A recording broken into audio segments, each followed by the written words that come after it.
Brain stroke basically दुई type थाए गोटे है इस्केमिक स्ट्रोक आ गोटे हेमोरेजिक स्ट्रोक। इस्केमिक स्ट्रोक माने जो रक्त जो शिरा अच्छे तादरे क्लट जमा हो जाए। आउ गोटे टाइप ब्रेन स्ट्रोक जो रक्त अच्छी शिरा अच्छी से फाटी जाए। High blood pressure, diabetes, cholesterol रहिबो, मुह बंका हो जाउची, आपन हाथ गोड़ झिमझिम मारुची किंबा आपन हाथ गोड़ पैरालिसिस हो जाए, काम करूना, हठात म्यूट हो गले, तो यही सब जो लक्षण रोचे तो इमिडिएटली आप हॉस्पिटल को जीवे। हेमोरेजिक स्ट्रोक जो थे कि आपंकर ब्लड प्रेशर आम कम कर ब्रेन रो प्रेशर कम कर।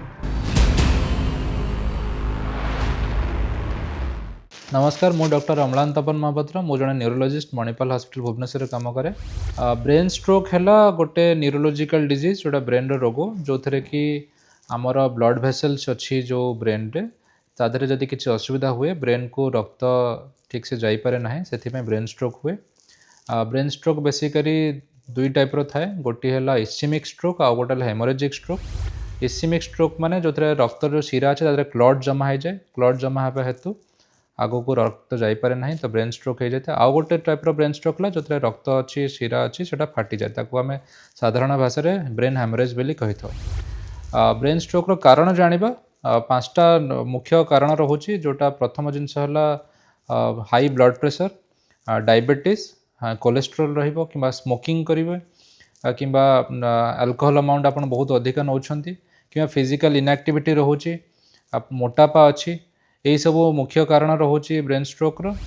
आउ ब्रेन स्ट्रोक रो किसी लक्षण जानिबा प्रथम जदि आपनकर सडनली बैलेंस हरौछंती किंबा आपण आखिरे देखा जाओ नहीं किंबा दुई दुईटा देखुछंती किंबा गोटे आखि पता पड़ जाउची किंबा आपनकर मुह बंका हो जाउची, आपन हाथ गोड़ झिमझिम मारुची किंबा आपनकर हाथ गोड़ पैरालिसिस हो जाए, काम करूना, कथा ठीक से कहि पारुनांती, बुझी पारुनांती, हठात म्यूट हो गले, तो यही सब जो लक्षण रोचे तो इमिडिएटली आप हॉस्पिटल को जीवे।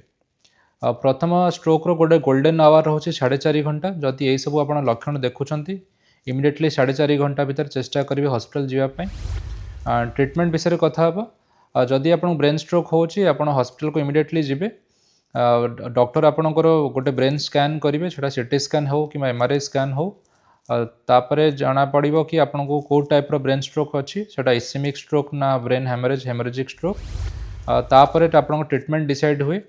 जदि आपणकर इस्केमिक स्ट्रोक रोचे जोटा कि ब्रेन रे क्लट जमा होती, तापरे आम आपको दुईटी मेडिसिन दबू।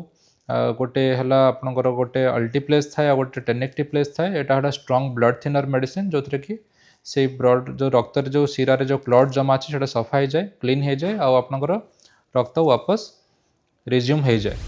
तो आउ गोटे टाइप स्ट्रोक है हेमोरेजिक स्ट्रोक जो थे कि आपनकर ब्लड प्रेशर आम कम कर ब्रेन रो प्रेशर कम कर। तो यहाँ है मेडिसिन द्वारा गोटे ट्रीटमेंट, आउ गोटे सर्जिकल ट्रीटमेंट रही। जदि आपनकर से क्लटटा डिजल्व है ना मेडिसिन खाइबा द्वारा, ताहले आपण तांको से समय आम सर्जरी करूँ, एंजियोग्राम करूँ, से रक्त जो जमा अच्छी ताकू आम सक्शन करूँ, टाणी आणिकी सफा करूँ। आउ गोटे जिनस है जदि ब्रेन रे अधिक प्रेशर अच्छी ताले ब्रेन रो सर्जरी करा जाए।